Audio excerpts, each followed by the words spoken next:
ओम शांति।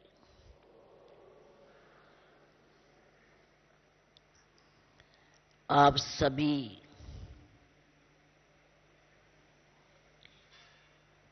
भाई बहनें बहुत बहुत भाग्यशाली, सौभाग्यशाली और पद्मा पदम भाग्यशाली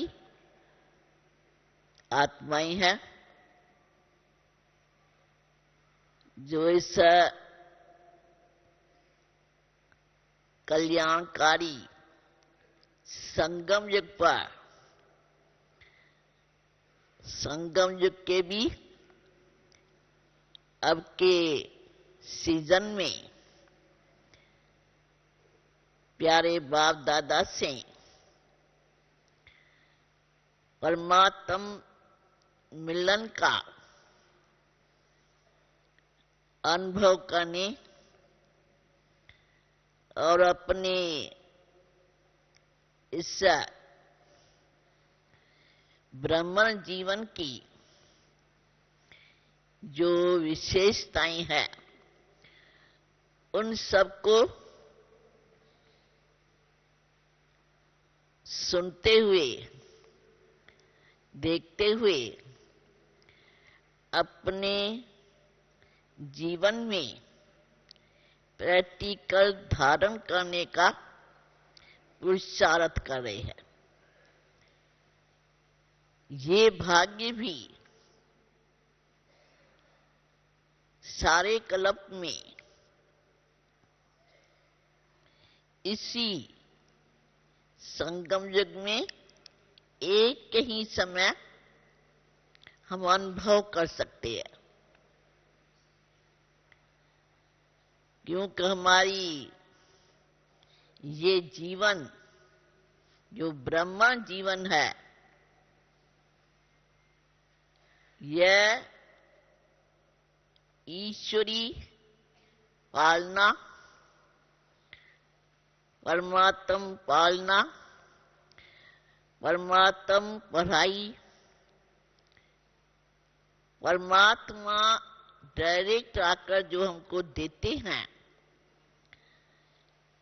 तो इस से ही अपने जीवन को हम इतना श्रेष्ठ बना के, अनुभवी बन के और आत्माओं की भी उस अनुभव से सेवा कर रहे हैं।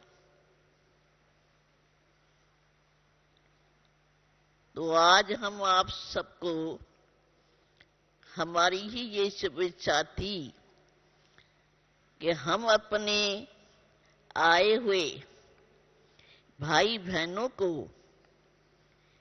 इसी साकार पालना और अव्यक्त पालना दोनों की अनुभूति कराएं।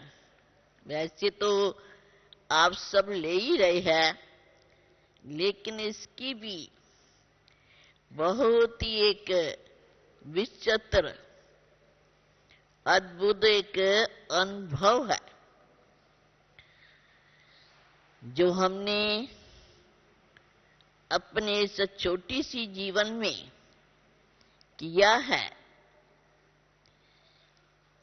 वैसे तो आप सभी जानते भी हैं कि हम 1937 में हैदराबाद सिंध में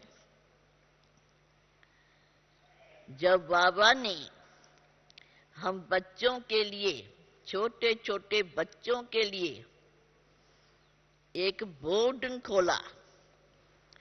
वंडरफुल बात तो इसमें ये हम बताएंगे कि हमारी 7 वर्ष की आयु थी, हमें कुछ पता नहीं था। ये परमात्मा द्वारा बोर्डिंग खुल रहा है और हमको इसमें जाना है, लेकिन कैसे उस परमात्मा पिता ने हम छोटे छोटे बच्चों को भी एक अपने ही टचिंग से हमको खींचा।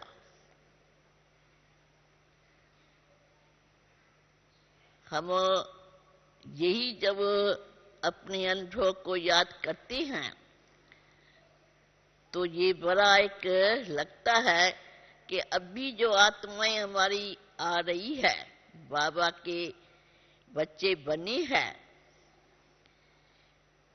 लेकिन उन्हों के आने और हमारा जो पहले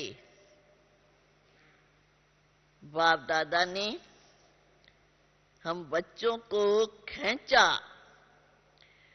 वो कोई ज्ञान योग, कोई इस समय के माफक सेवा के रूप से नहीं था, लेकिन शिव बाबा को यही शुभ प्रेरणा थी कि छोटे छोटे बच्चे जो पौधे हैं, पवित्र पौधे हैं, उनको इस दुनिया के मायावी नगरी से बचाया जाए। तो वो गुप्त बाबा का प्लान था। तो शिव बाबा ने ब्रह्मा बाबा के द्वारा ही पहले स्थापना में हम छोटे छोटे बच्चों के लिए एक बोर्डिंग खोला, जो बोर्डिंग भी एक वंडरफुल था। हम तो उसको भी जब सामने लाते हैं तो ये याद आता है कि ये परमात्म प्लान से बना हुआ था, जो हमारे जीवन के लिए बहुत ही आवश्यकता। नहीं तो आज तो बचपन से ही बच्चों की हम इस दुनिया में देख रहे हैं कैसी जीवन है। अपनी इस मायावी विकारी तो वो प्रधान दुनिया में छोटे बच्चे भी जो है तो पौधे पौधे, परंतु उनों की जीवन क्या बन गई है। और बाबा ने हम बच्चों को छोटे ही पन से इस पुरानी दुनिया, विकारी दुनिया, इस जो भी आज हम देख रहे हैं, इससे पहले से ही निकाल के अपनी गोद में लिया। तो ये सारा जो पहला स्थापना का कार्य है, वो बाबा की हम आत्माओं को टचिंग दे करके बुलाना था। जैसे कि हमको कोई बुला रहा है, कोई खींच रहा है, ऐसे आवाज जैसे कि आती। भले हम जानते नहीं थे, परंतु हम अभी ज्ञान के आधार से, जो अभी ज्ञान जो कि इतना सारा विस्तार हो गया है, उससे हम जानते कि ये कैसे बाबा ने हम बच्चों को उस पुरानी दुनिया से बिल्कुल ही, जैसे कि हम उस दुनिया को देखा ही नहीं है, उस दुनिया में क्या क्या हो रहा है, न हम समाचार सुने, न कोई देखा, न कोई हमारे को स्वयं भी उस तरफ जाने की कोई चाह ना हुई।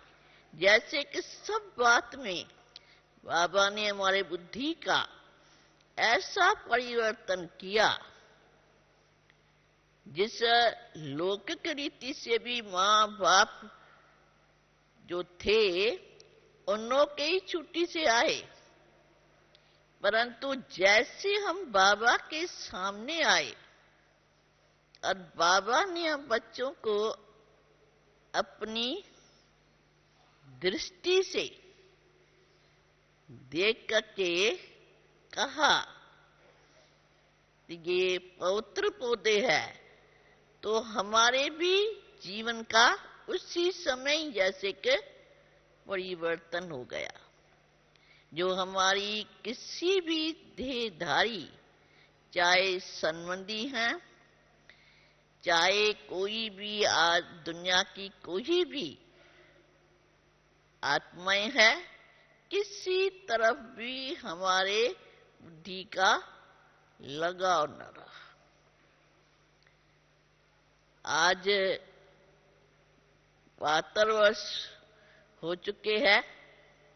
हम देखते हैं कि वो जो पहला बाबा ने हम बच्चों में फाउंडेशन डाला, जिसको हम कहें कि हम ब्राह्मण जीवन का फाउंडेशन ये पवित्रता, तो शिव बाबा ने ब्रह्मा बाबा के द्वारा हमारा पवित्रता का ही फाउंडेशन डाला। जो हमारी छोटे बच्चों के लिए दादियां थी, जो आज हमारी बड़ी दादियां प्रकाशमणि दादी, चंद्रमणि दादी वाला अभी नहीं है, लेकिन उन्होंने हम छोटे बच्चों की स्थूल भी पालना की और साथ साथ ज्ञान की भी।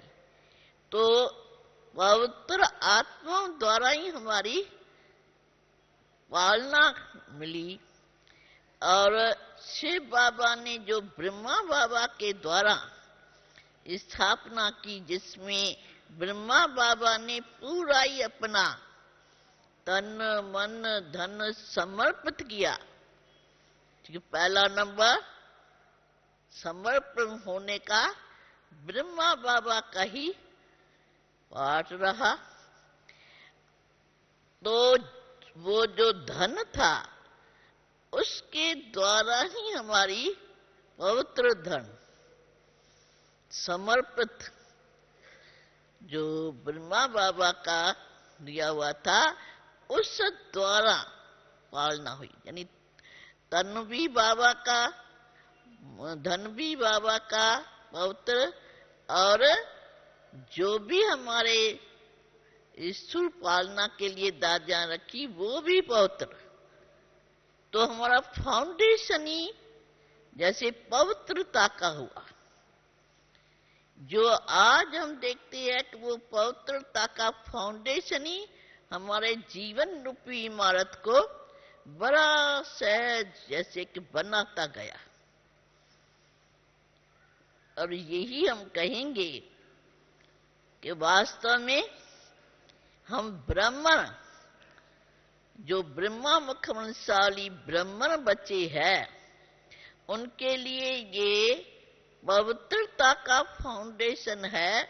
जैसे कि इमारत बनाई जाए, तो इमारत में अगर फाउंडेशन पक्का नहीं होता है तो इमारत नहीं बन सकती है। फाउंडेशन से ही इमारत का बनना, अच्छा चलना वो रहता है। तो हमारी भी बाबा ने जीवन रूपी फाउंडेशन डाला। जीवन में के ये पवित्रता रूपी जो फाउंडेशन डाला, वो इतना मजबूत रहा, जिससे ही हम 14 वर्ष बाबा के इस ज्ञान योग के भट्ठी में जैसे कि रहे, जिसमें बाबा ने हम बच्चों को कहाँ भी बाहर जाने का जैसे कि संकल्प हमें भी नहीं आया, न बाबा ने भी हमारे लिए यही रखा कि अंदर रह करके भट्ठी माना कि कहाँ भी बुद्धि न जाए, न संबंध में, न पुरानी दुनिया में, न पुराने कोई संस्कार स्वभाव में, न कोई औरों के भी देखते हुए भी उनों के चिंतन में ये सब संस्कार, जैसे कि हमारे उस भट्ठी में 14 वर्ष की भट्ठी में बाबा ने हम आत्माओं को पकाया। जैसे भट्ठी होती है ना, तो उसको में जो चीज डाली जाती है वो परिवर्तन होके निकलती है। चाहे ईंटों की भट्ठी है, चाहे कपड़े धोने की भट्ठी है, चाहे सोने को लाने की भट्ठी है, तो भट्ठी माना परिवर्तन। तो हमारी जो 14 वर्ष की भट्ठी हुई, वो जैसे कि बाबा ने हमारी आत्मा को का परिवर्तन कर दिया, जिसमें हमें किसी भी प्रकार की इच्छा नहीं। जैसे जो बाबा कह रहा है वो ही हमको करना है। जो बाबा ने कहा उसमें कोई भी प्रकार का संशय नहीं लाना। ये भी एक मैं आपको सुनाऊं कि 14 वर्ष के भट्ठी में साकार बाबा ने, मम्मा ने, दादियों ने जो भी हमारी पालना की, तो उसमें जैसे पवित्रता का फाउंडेशन, वैसे निश्चय का भी फाउंडेशन डाला। बाबा ने एक बार हमारी भी एक पेपर लिया, साकार बाबा ने, कि बच्चों का देखूं कि निश्चय करके तो बैठे हैं, लेकिन कभी कोई संशय तो नहीं आया। तो एक बार ऐसा ही हुआ कि बाबा ने कहा कि आज मौसम ऐसी है जैसे कि मतलब अच्छी मौसम है, धूप निकली है, तो हम जो अनाज है, क्योंकि बाबा तो 6-6 मास का अनाज रखता था, इसीलिए तो कभी भी कोई समय ऐसा हो जाए तो मेरे बच्चे भूख नहीं मर सकते। तो बाबा ने कहा कि वो जो अनाज रखा है, आज धूप है, तो आप सभी अनाज को बाहर निकाल के और उनको सुखा के फिर रखना।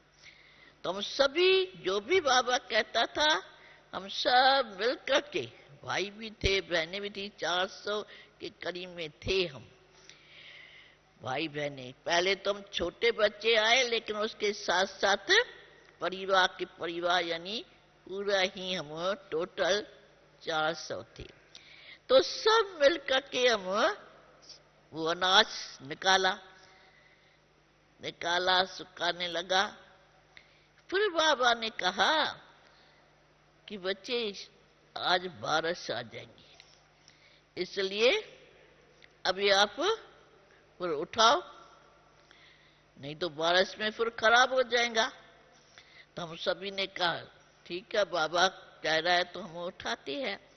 हम सारा फिर से उठाया, उठा के रखा, पर तो बारिश पड़ी नहीं। तो बाबा ने कहा अब देखो, बच्चों को इस बात में संशय आया कि जब बाबा भगवान है तो जो बात कही वो तो सत्य होनी चाहिए। पहले कहा तो वह निकालो, सुखाओ, फिर कहा तो आज बारिश आने वाली है और उठाओ।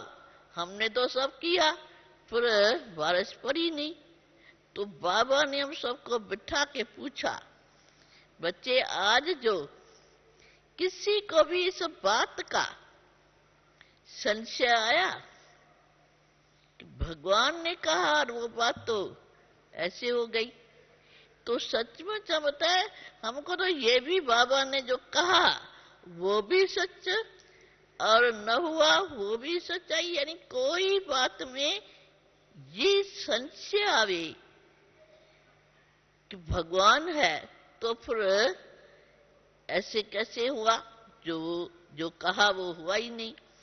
यानी ये भी एक मैं आपको इसलिए बता रही हूं कि बाबा ने ये भी समझो हमारे आत्मा को कि किस बात में संशय न आवे, निश्चय बुद्धि बचे रहे। इस निश्चय को देखने का एक पेपर लिया और सचमुच ही ऐसा हुआ। किसी को भी जैसे कोई संशय उस दिनों में जब हम 14 वर्ष भट्टी में थे, कोई भी बात आ जाती थी तो भी हमारे को कोई संशय हुए, ये क्यों, क्या, कैसे, ये क्यों हो रहा है, जैसे ये बातें हमारे में बाबा ने डाली नहीं। जैसे आजकल तो कोई भी बात होती है ना तो सभी यही कहते हैं कि ये क्यों हुआ, ये नहीं ऐसा होना चाहिए। सभी के भी नहीं, मतलब किसी को तो ये आता ही है। लेकिन ये जो हमारे डायरेक्ट बाबा ने जो ये भट्टी कराई, उसमें ये किसी को भी ऐसा संशय न आया। इसलिए जैसे कि हम कभी ये नहीं कह सकते भाई कोई संशय आया और कहाँ हम चले जाएं घर, पेपर तो आए, लेकिन बाबा ने हमारा फाउंडेशन जो मजबूत किया था, उस फाउंडेशन पक्के होने कारण किसी भी बात में संशय नहीं। और दूसरा बाबा हमारा निश्चय का ये भी 108 बारी अपने हाथों से निश्चय पत्र लिखो, खून से पत्र लिखो, निश्चय पत्र। यानी ये सब जो भी कराया वो इसीलिए कि बच्चे कभी भी किस बात में संशय बुद्धि हो करके रहे। संशय बुद्धि विनशन्ति, निश्चय बुद्धि विजयन्ति। ये हमारा जैसे कि नेचुरल पार्ट था। और हमारी संस्कारों का भी बाबा देखता था कि बच्चे अभी बड़े होते जा रहे हैं तो उन लोग के संस्कार कहीं ऐसे है भाई। आजकल तो छोटेपन से ही बच्चों के संस्कार बुरे हो जाते हैं, नेगेटिव हो जाते हैं, दौड़ दौड़ चलना करना। ये बाबा ने बहुत संभाल की। तो ये भी हमने देखा कि जो इसमें जैसे भट्टी में पक्के थे वो तो इन बातों से बिल्कुल दूर। तो हम तो अपनी बात सुनाएंगे कि हमको इस 14 वर्ष की भट्टी में ऐसा बाबा ने जैसे तैयार किया। और मैं ये भी अनुभव करती थी कि जैसे हमको बाबा तैयार कर रहा है, आगे क्या होना है ये हम कभी कोई संकल्प नहीं उठाया। जो बाबा ने जिस समय कहा उस समय हमने किया। तो 14 वर्ष की भट्टी के बाद ड्रामा देखो अभी, क्योंकि ड्रामा तो चल रहा है, तो इसके बाद कैसे ये ड्रामा थोड़ा चेंज हुआ। ये तो शिव बाबा का प्लान था कि बच्चों को जो मैं बना रहा हूं किस लिए कि दूसरी आत्माओं की सेवा करे, परंतु पहले से नहीं सुनाया कि आपको कोई आगे सेवा करनी है। पहले तो जैसे हम अपने को ही बनाने का प्रसाद भी कर रहे थे। और बाबा ने भी हमारा हर प्रकार से ध्यान रखा। जैसे योग के प्रोग्राम थे, कई संदेशों द्वारा योग के प्रोग्राम आते थे। ये भी ब्रह्मा बाबा की तो पालना लिया, लेकिन जो संदेशी बाबा ने, बाबा कहते हैं दिव्य दृष्टि विदाता तो शिव बाबा है, वो ही किस भी आत्मा को दिव्य दृष्टि का वरदान दे सकता है। तो हमने देखा हमारे में सभी को नहीं ये वरदान मिला दिव्य दृष्टि का, लेकिन आत्माओं के लिए जो था, जो भी हमारे इस भट्टी में ही रहा कि हमारा भविष्य का भी कई साक्षात्कार जो करके आते थे।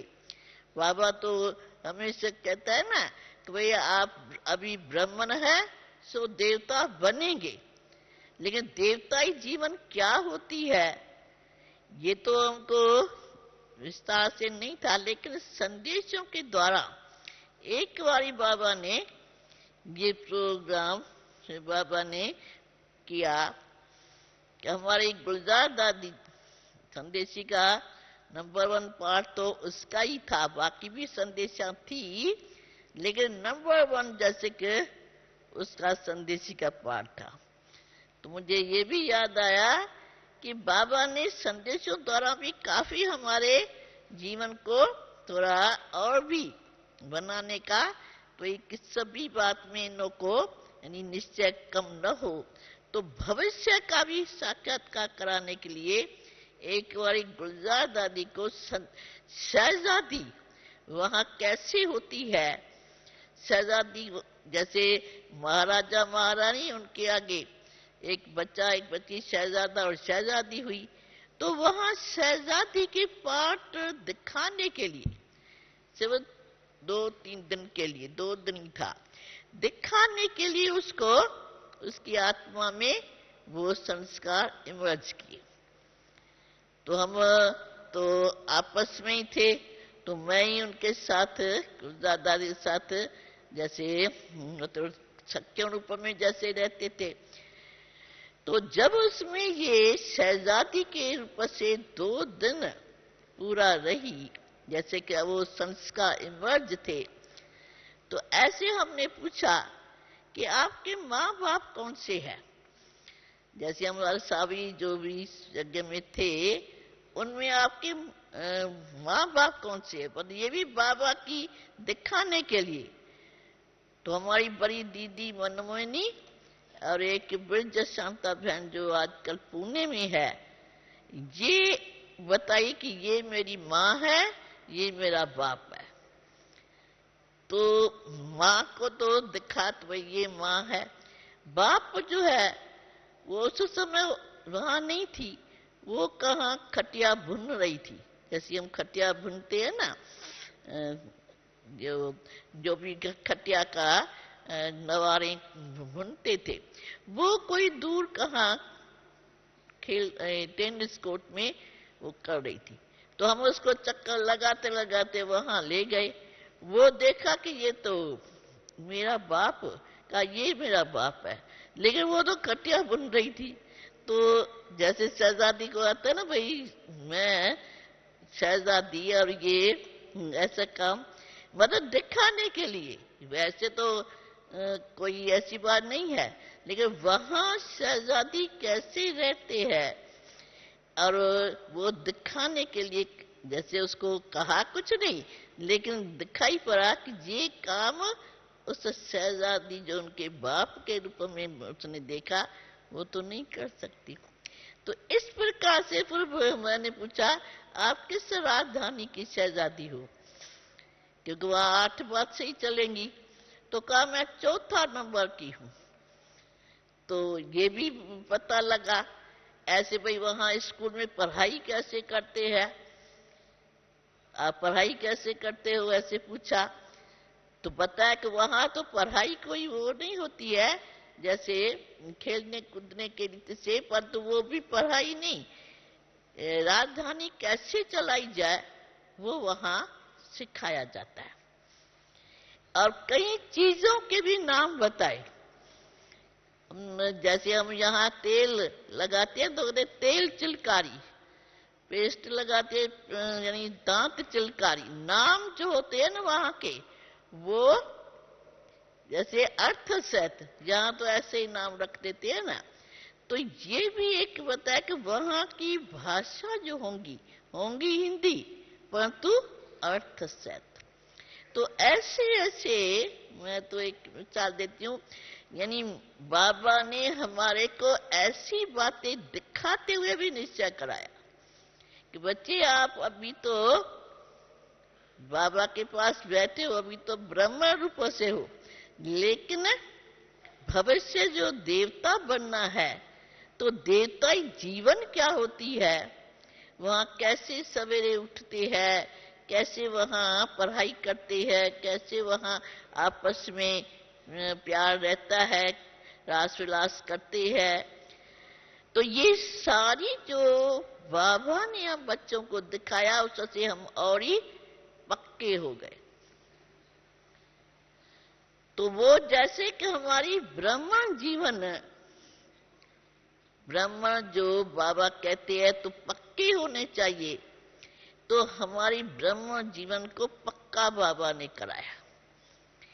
मर्यादाएं, चाहे हमारे नियम, चाहे सवेरे से रात्रि तक कैसे अपनी दिनचर्या रखनी है, ये सब बाबा ने हमारा इस 14 वर्ष में, जैसे कि हमको पक्का जब तैयार हो गए, फिर यही शिव बाबा की प्रेरणा मिली। कभी बच्चों को तो, क्योंकि पाकिस्तान हुआ, तो पाकिस्तान होने के 3 साल के बाद हम आए, लेकिन बाबा ने इशारा यही दिया कि अभी तो ये इस में रहने से कोई सेवा तो होगी नहीं, मुसलमानों का राज्य है, तो अब आपको बाहर निकलना है। वो भी संदेशों के द्वारा, जैसे बाबा ने स्वयं कहा, अब आपका बाहर निकलने का समय है। हिस्ट्री तो बहुत बड़ी है, मैं ज्यादा तो नहीं सुनाऊंगी, मैं यही सुनाया कि साकार बाबा ने हम बच्चों को जैसे ब्राह्मण पने की पूरी जीवन कैसे होनी चाहिए, पक्के पवित्रता में, निश्चय में, जो हमारे ब्राह्मण जीवन के नियम है, मर्यादाएं हैं, और आपस में भी कैसे संगठन में रह करके एक दो का सम्मान देना है, ये सब बाबा ने हमको इस 14 वर्ष में जैसे बना के तैयार किया। फिर हम सेवा पर निकले हैं। अब सेवा का कैसे पाठ रहा, तो हम तो अपना सुनाते, वैसे तो आप सबको पता भी होगा, कहीं तो सुना भी हुआ होगा। तो कैसे कैसे बाबा ने पहले पहले जो सेवा की, दिल्ली की सेवा, और उसमें जिन बहनों को निकाला, पहला ग्रुप, जैसे मनोहर दादी है, गंगे बहन थी, ऐसे 3-4 बहनें जो निकली, और उन्होंने कैसे जमुना घाट पर रह करके, क्योंकि उस समय कोई निमंत्रण तो मिला नहीं था, लेकिन बाबा ने अपने इसी इच्छा से, तो मेरे बच्चे अभी तैयार हुए तो निकले सेवा के लिए, तो कैसे वहां जो जमुना किनारा है, वहां तो लोग वैसे ही आते हैं ना, श्रद्धालु, वहां से सेवा जैसे कि आरंभ हुई। वहां 3 बहनें, जैसे एक कमरा छोटा सा लिया हुआ था, वहां तपस्या में बैठी है, और सभी जो भी एक बहन बैठ खरीद के बताती है कि ये देवियां आई हुई है, 14 वर्ष इन्होंने तपस्या करके अभी ये आई है। तो सभी के जो भावना थी, तो ये देवियां आई हुई है, और देवी रूप से ही वो देखते थे। तो देवियां में तो सबकी भावना ही थी। तो कैसे फिर वहां कोई ऐसे भाई भी आया जिसने देखा कि ये इतनी छोटी छोटी कन्याएं और कन्या रूप में ऐसे जमुना घाट पर ऐसे स्थान पर रही हुई है, तो उन्होंने फिर प्रबंध किए, जो कोई धर्मशाला में पहले रखा, जहां हमारी कमला नगर का पहला स्थापना कमला नगर में हुई, जहां एक माता की धर्मशाला थी, उसके ही मकान में, धर्मशाला में कमरा लेके दिया। वहां फिर शिव बाबा ने बहनों के द्वारा सेवा कराई, और वहां जो सेवा का भी फाउंडेशन पड़ा, वो भी हमारी कमल सुंदरी बहन, जो अभी तो नहीं है, मेरठ में थी पहले, अभी तो उनका भी शरीर तो छूट गया, लेकिन उसको भी ये वरदान था कि जब बैठती थी योग कराने तो साक्षात्कार होते थे। तो कईयों को साक्षात्कार होने लगे कृष्ण का। शिव बाबा का तो परिचय नहीं था, क्योंकि वो तो बाबा कहते हैं ना, शिव बाबा तो बिंदु है, अगर उसका साक्षात्कार भी हो जाए तो कौन समझेगा, इसलिए उनका तो साक्षात्कार नहीं, बल्कि कृष्ण का साक्षात्कार होत करके होता था। तो उसमें ही जैसे भावना से वो ज्ञान को भी सुनने लगी। तो शुरुआत जो हुई दिल्ली के सेवा की, वो जमुना घाट पर पहले बहनों ने की, फिर धर्मशाला में की, फिर तो कई आत्माओं ने मकान लेके कोई न कोई ने दिया, फिर वो कायदे अनुसार तो उस शरीर से भी हुई। तो फाउंडेशन जो भी पड़ा है शिव बाबा ने ही, जैसे कि वहां पर साक्षात्कार द्वारा भी सेवा का, और साक्षात्कार से भी कई आत्माएं सहज ही इस ज्ञान की तरफ खींच जाती है। इस प्रकार से बाबा ने सेवा का भी फाउंडेशन डलवाया। और फिर आज तो देखो हमारे सारे विश्व में, भारत में तो सेवाएं चली रही है, और हर साल तो नई नई सेवाएं भी करते रहते हैं। अभी तो शिवरात्रि पर भी बहुत ही सेवाएं हुई, क्योंकि शिव बाबा का ये जो बर्थडे हम मनाते हैं, शिव बाबा कैसे अवतरण हुआ, ये तो शिव बाबा का, शिव जयंती तो है ही शिव बाबा के अवतरण का दिन। तो अवतरण का दिन है, और वो उस तरह से हम बर्थडे मनाते हैं। तो जो भी आत्माएं सुनती है, क्योंकि हमारे जमुना पार में भी अभी हमने बहुत प्रोग्राम किए थे, कईयों ने तो हमारे जो भी सन्मान सेंटर थे दिल्ली में तो टोटल बहुत ही हुए, लेकिन हमारा जमुना पार है तो वहां भी हमारे सेंटर्स काफी है। तो किन्होंने तो शांति यात्राएं निकाली, प्रभात फेरियां तो बहुत करके सभी ने की, और वैसे भी जैसे प्रदर्शनियां है या जो भी फंक्शन है बड़े बड़े, तो सेवाएं तो अभी बहुत बहुत वृद्धि को पा रही है, उनका तो आप सभी देख ही रहे हैं। लेकिन मैं आपको इतना ही कहूंगी कि साकार बाबा ने हम बच्चों की कैसे आत्मा को तैयार किया, ब्रह्म जो पक्के ब्रह्मा मुखमशाली सच्चे पक्के ब्राह्मण बनाया, उसकी है तो बच्ची के द्वारा ही। अब भी फिर हम जो अव्यक्त पालना ले रहे हैं, अव्यक्त पालना में तो आप सभी लेने वाली आत्माएं तो बैठी है, लेकिन मेरे अनुभव में तो अव्यक्त पालना जो है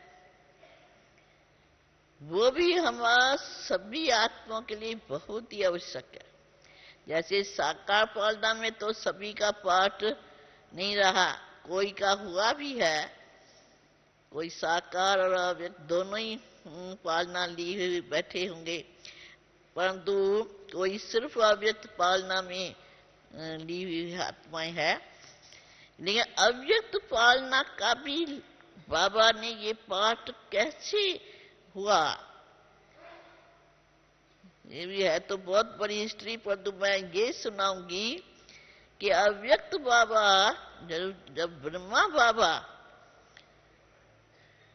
वैसे तो हम साथ रहे हैं तो हमने तो ब्रह्मा बाबा का पूरा ही पाठ देखा है, लेकिन पुरुषार्थी होते हुए भी दिखाया तो ऐसे कि मैं ये पुरुषार्थ कर रहा हूं, और हम भी देखते थे बाबा कैसे सवेरे उठ करके और विचार सागर मंथन करते थे, फिर हम बच्चों को सुनाते थे, यहाँ अबू में भी बाबा ने सवेरे सवेरे उठ करके कैसे बाहर बरामदा, ये तो आंगन था, उसमें बाबा उसके हम बच्चों को जैसे बहुत ही एक तपस्या कैसे की जाए, शरीर से न्यारेपन की अवस्था कैसे बनाई जाए, ये भी बाबा ने, जो ब्रह्मा बाबा अव्यक्त होने से कुछ समय पहले ही कराने लगे थे। तो जैसे कि हम इस दुनिया में बैठी है, परंतु इस दुनिया से भी रहते हुए भी कर सब कुछ रहे हैं, परंतु बुद्धि जैसे कि हमारी है ही नहीं। यहाँ बुद्धि अपने प्यारे शिव बाबा और अपना जो प्यारा घर है उसमें बुद्धि लगी रही है, जैसे कि लगी हुई है। और इस शरीर के भान से भी हम कैसे न्यारे रह के आत्मा में ज्योति बिंदु हूं उसकी अनुभूति करना। तो इस प्रकार के बाबा ने हमको योग के भी अभ्यास कराते रहे।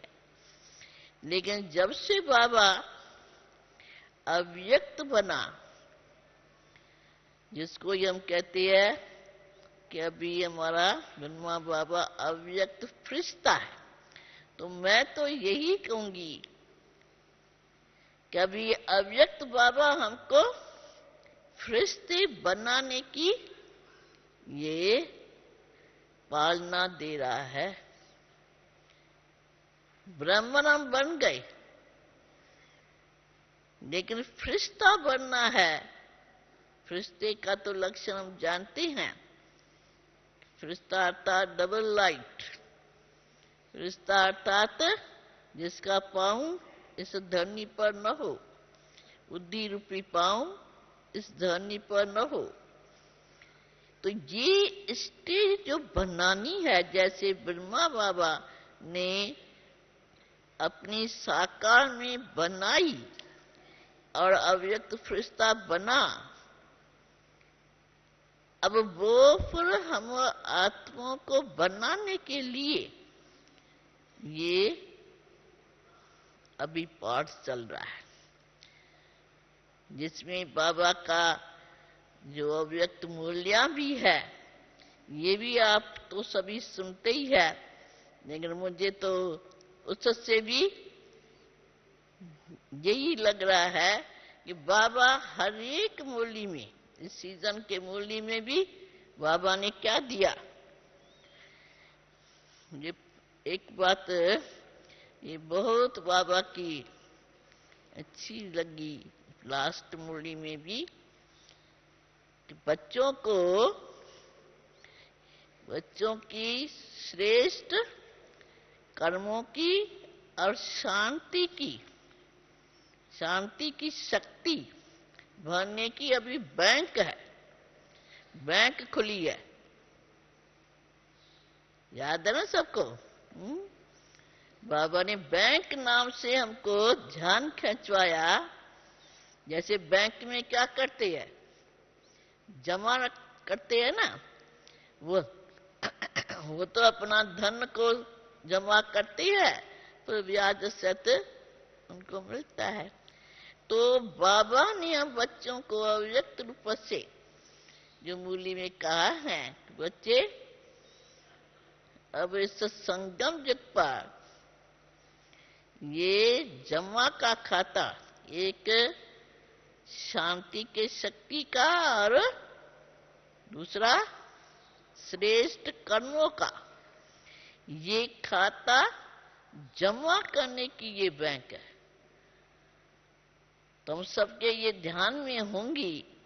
जैसे अगर दुनिया में पता लग जाए कि अभी बैंक ये इसी समय खुलेंगी, आगे फिर नहीं खुलेंगी, तो जिसको भी उस बैंक में जमा करना है कर लो, नहीं तो ये बंद हो जाएंगी।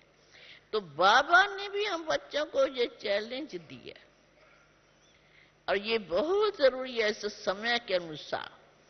जो समय की रफ्तार चल रही है उसमें अगर हम ये अभी ध्यान नहीं रखेंगे तो हमारा जमा का खाता ही नहीं होगा, तो आई वेल में हम क्या कर सकेंगे। क्योंकि बाबा ने ये भी बताया ना, अचानक कोई भी समय कुछ भी हो सकता है, तो उस समय हमारे पास जब जमाई नहीं होगा, शक्ति, शांति की शक्ति जमाई नहीं होगी, श्रेष्ठ कर्मों का खाता जमाई नहीं होगा, तो हम ऐसे समय का सामना नहीं कर सकेंगे।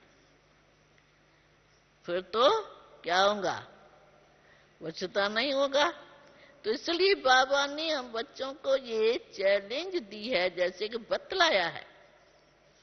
बाबा का तो काम है ना बच्चों को प्यार से सुनाना, समझाना, और समझा ही रहे हैं। ये सीजन में तो बाबा आते हैं, तो अभी यही कहा है कि अभी ये बैंक खुली है संगम युग पर थोड़े समय के लिए। अब जितना जो अपना जमा कर सके उतना करो, और करना ही पड़ेगा, क्योंकि आगे है ही नहीं समय। और तभी ही हम आगे परिस्थितियां जो भी आएंगी, परिस्थितियां तो आती रहती है और आती ही रहेंगी, और भी अधिक आती रहेंगी। तो उसके लिए हमको अपनी ये तैयारी करनी पड़ेगी, अच्छी तरह से तैयारी चाहिए कि हमारे से श्रेष्ठ कर्म हो और शांति की शक्ति जो है, क्योंकि शक्ति ये ऐसी है जो हमारे लिए भी और सर्व आत्माओं की भी कल्याण कर सके, उनसे हम वाइब्रेशन दे करके उन आत्माओं की भी सेवा करें। तो एक बात तो हम यही समझते हैं कि अभी हम अपने जीवन के लिए ये रखें, तो हमारे ये ब्रह्म सो फरिश्ता तो हम बन ही जाएंगे। दूसरी बात बाबा ने एक में सुनाई है कि बाबा पवित्रता की तो कई बातें सुनाता रहे, वो तो बताया जब से हमारा जन्म हुआ है तो पवित्रता की तो कई युक्तियां बताई, लेकिन इस बार ही एक मुनि में बताया था कि पवित्रता, संपूर्ण पवित्रता किसको कही, संपूर्ण। वैसे तो ये भी बाबा ने कई बार सुनाया है कि स्वप्न तक भी अपवित्र संकल्प न है, परंतु इस बार ये एक मूली में, यानी लास्ट नहीं उससे पहले की मूली में यही सुनाया है कि संपूर्ण पवित्रता उसको कहेंगे जिसका वृत्ति, दृष्टि और कीर्ति तीनों में ही पवित्रता हो। कैसे हो? वृत्ति में क्या हो, सबके प्रति जो भी आत्माएं है उसके लिए शुभ भावना, शुभ कामना। कैसी भी आत्मा हो, क्योंकि आत्माओं का संपर्क तो रहता ही है, और संपर्क में कई संस्कार वाली आत्माएं हैं। कोई तो हमको बहुत ही अच्छे दृष्टि से देखती है, कोई कैसी। तो हमारे को चाहे कोई दुश्मन भी हो, चाहे ग्लानि करने वाले हो, चाहे कोई हमारी झूठी बातें लगाने वाले हो, लेकिन हमको क्या करना है, सबके लिए शुभ भावना और शुभ कामना। ये अगर हमारी वृत्ति सदाई बनी रहे तो क्या होगा कि हमारी स्वयं की भी स्थिति सदा ही स्वच्छ रहेंगी, कि वृत्ति शुद्ध जरूर चाहिए। वृत्ति में अगर कोई प्रकार का भी कोई ऐसा वैसा संकल्प है, तो जब वृत्ति ऐसी तो दृष्टि भी ऐसी तो कृति भी ऐसी हो जाएंगी। तो बाबा ने खोल के सुनाया कि वृत्ति में सदा शुभ भावना और शुभ कामना, और दृष्टि में सदा क्या रहे, आत्मक दृष्टि। आत्मा, मैं ये सब जो भी देख रही हूं सब बहुत अच्छी आत्मा ही है,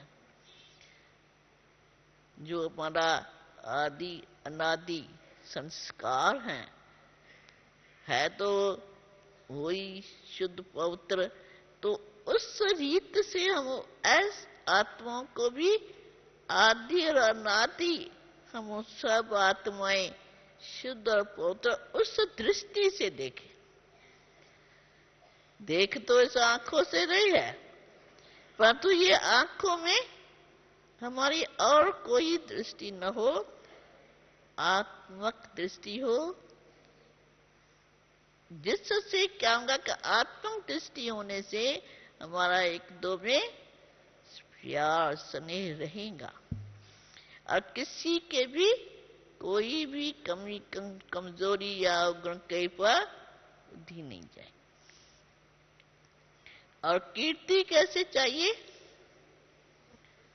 कीर्ति हो, बहनों को याद भी होंगी, भाइयों को फिर भी हम सुना देते हैं। कीर्ति में हो सबको सुख देना और सुख लेना है। ये अगर कीर्ति रहे तो किसी भी आत्मा को हम न दुख दे सकते हैं न ले सकते। ये तीन बातें, और यही जीवन इससे ही श्रेष्ठ बन सकती है, और कोई उपाय नहीं है। अगर हम ये तीन बातें ये रखें सदा ही अपने जीवन में, तो मैं तो यही समझती हूं कि हमारी संपूर्ण स्टेज तो अवश्य ही बनेंगी। और दूसरी बात भी मैं आप सबको सुनाने चाहूंगी, है तो आप सब सुने हुए आत्माएं, लेकिन फिर भी मेरे को आता है कि रिवाइज करने से फिर भी पुरुषार्थ करने में सहज होता है। बाबा भी कहता है तो रिवाइज करो, रिवाइज और रियलाइजेशन, रिवाइज भी करो और रियलाइजेशन यानी महसूस भी करो, अपने आप को चेक भी करो, ये भी जरूरी है। लेकिन एक बात और भी हम कहेंगे कि हमको ये रखनी है कि जैसे हम बाबा से कई बार, या अपने आप भी कई बार बड़े वायदे करते हैं कि हम इस कमजोरी को व इस अवगुण को अभी समाप्त करेंगे। वायदे तो करते हैं, करना ही चाहिए, वह नहीं भी होता है तो भी फिर करने से भी आखिर हो जाएंगे। ये भी एक होता है, हम कहेंगे अभी कर तो सकते नहीं तो ऐसे क्यों करें। लेकिन बाबा ने ये भी हमको सिखाया कि आप फिर भी करो, जैसे पुरुषार्थ करो, न हो तो भी पुरुषार्थ करते रहेंगे तो आखिर तो आप विजयी बन जाएंगे। तो जैसे हम कोई भी वायदे करते हैं, नहीं भी हो पाता है, लेकिन हमको क्या करना है, क्योंकि किया हुआ वायदा निभाना तो चाहिए, परंतु कहीं नहीं भी निभा सकते हैं, फिर भी करने से हो जाएगा। लेकिन जैसे बस एक बात है, तो जैसे हम ये रखें कि कोई अच्छी बात का भी वायदा करते हैं, तो जो हमारे अवगुण है ना, उसको भी हम इस रीति से रखें कि हमको ये नहीं करना है। दोनों के लिए हमको, अच्छे और बुरे दोनों को निकालने के लिए एक दृढ़ता रखें, तो अवश्य ही हम दृढ़ता की, सफलता की चाबी प्राप्त कर लेंगे। इसलिए कहा जाता है दृढ़ता ही सफलता की चाबी है। अच्छा, अभी तो समय हो गया।